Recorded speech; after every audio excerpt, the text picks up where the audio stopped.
Assalamualaikum warahmatullahi wabarakatuh. Sebelum kita mulai pelajaran kali ini, marilah kita berdoa. Berdoa dimulai. Bismillahirrahmanirrahim. Raditu billahi rabba wa bil islami dina wa bi Muhammadin nabiyya wa rasula. Rabbi zidni ilma warzuqni fahma. Amin ya rabbal alamin.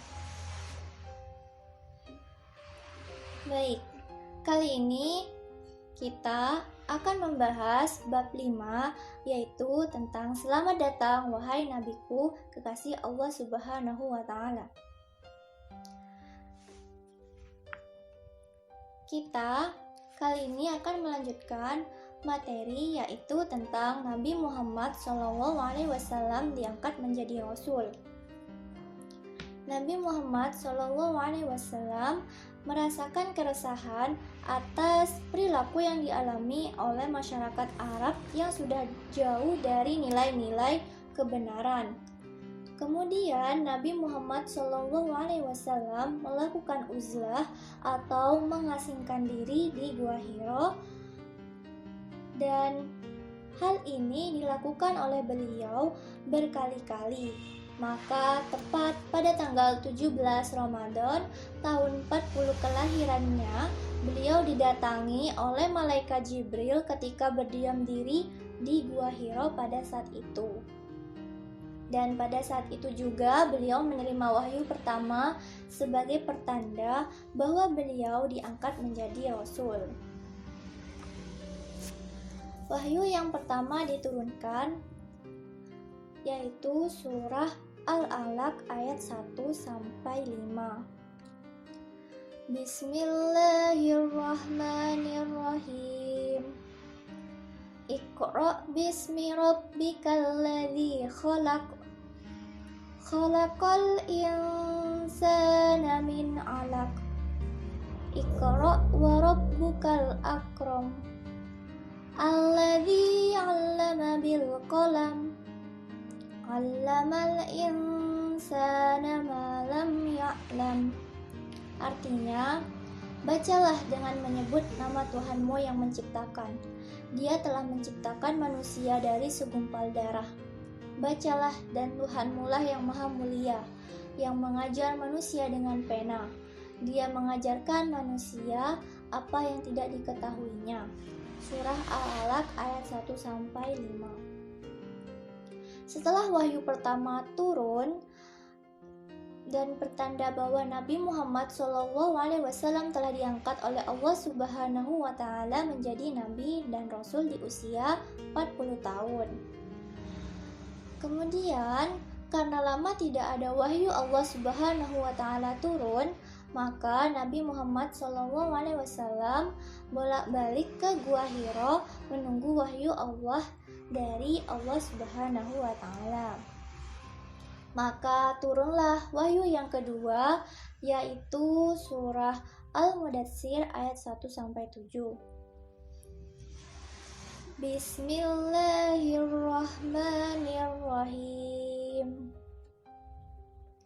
Ya ayyuhal mudassir, qum fa'anzir, wa rabbaka fakabbir, wa thiyabaka fatahhir, warrujza fahjur, wa la tamnun tantakfir, wa li rabbika fasbir.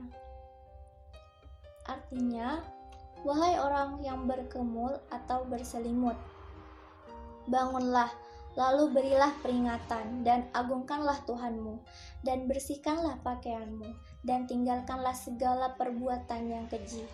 Dan janganlah engkau Muhammad memberi dengan maksud memperoleh balasan yang lebih banyak. Dan karena Tuhanmu, bersabarlah. Surah Al-Mudatsir ayat 1-7. Setelah turunnya wahyu yang kedua yaitu surah Al-Mudatsir ayat 1-7, maka pada saat itu mulailah perintah Allah Subhanahu wa taala kepada Nabi Muhammad SAW untuk berdakwah secara sembunyi-sembunyi, yaitu masih sebatas keluarga dekat.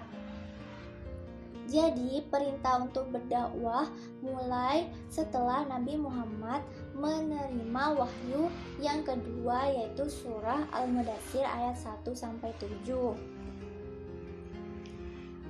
Selanjutnya yaitu dakwah Nabi Muhammad SAW di Mekah. Nabi Muhammad SAW berdakwah secara diam-diam di salah satu rumah, yaitu rumah salah seorang yang bernama Al-Arqam bin Abil Arqam Akhzumi. Tidak banyak yang ikut dalam dakwah Nabi Muhammad SAW pada saat itu dan hanya ada beberapa orang saja. Mereka yang bergabung pada saat itu diberi gelar As-Sabiqun Al-Awwalun atau orang-orang yang pertama kali memeluk agama Islam. Adapun yang mendapat gelar As-Sabiqun Al-Awwalun yaitu yang pertama Siti Khadijah, yang kedua Abu Bakar Asy-Siddiq, yang ketiga Ali bin Abi Thalib, yang keempat Zaid bin Hairitsah, dan yang kelima Ummu Aiman. Setelah itu menyusul para sahabat dari hari ke hari berkat bantuan Siti Khadijah dan Abu Bakar Asy-Siddiq. Perintah untuk berdakwah secara terang-terangan yaitu di surah Al-Hijr ayat 94-95. A'udzu billahi minasyaitonir rajim. Bismillahirrahmanirrahim. Fasda' bima tu'maru wa'rid 'anil musyrikin. Inna kafainakal mustahzi'in. Shadaqallahul azim. Artinya, maka sampaikanlah Muhammad secara terang-terangan segala apa yang diperintahkan kepadamu dan berpalinglah dari orang yang musyrik. Sesungguhnya kami memelihara engkau Muhammad dari kejahatan orang yang memperolok-olok engkau. Setelah turun ayat tentang perintah untuk berdakwah secara terang-terangan, Nabi Muhammad SAW mengumpulkan keluarganya di kaki Bukit Syafa untuk mengajak mereka beriman kepada Allah Subhanahu wa taala. Akan tetapi, salah seorang pamannya yang bernama Abu Lahab bersikap sinis dan tidak mau menerima dakwah Nabi Muhammad SAW.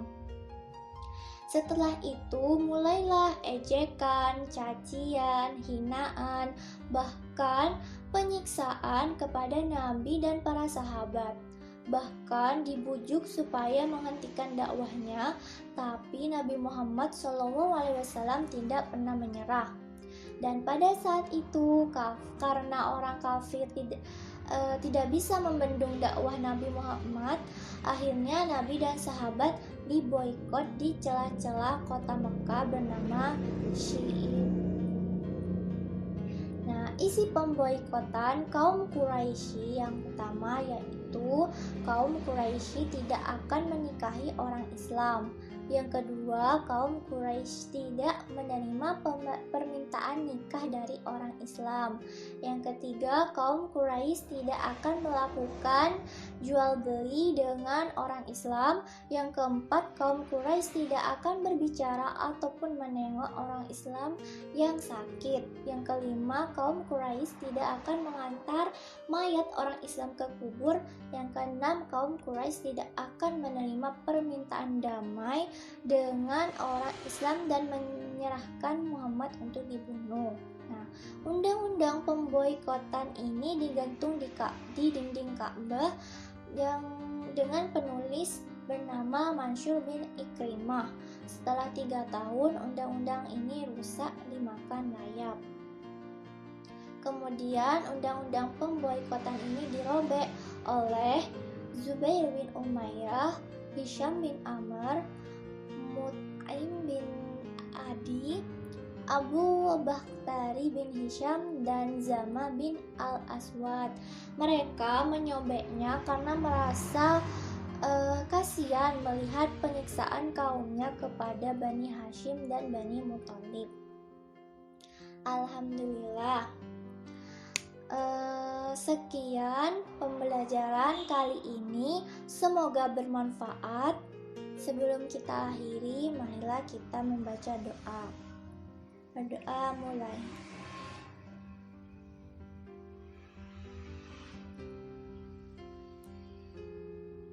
Berdoa selesai. Sekian pembahasan kali ini. Wassalamualaikum warahmatullahi wabarakatuh.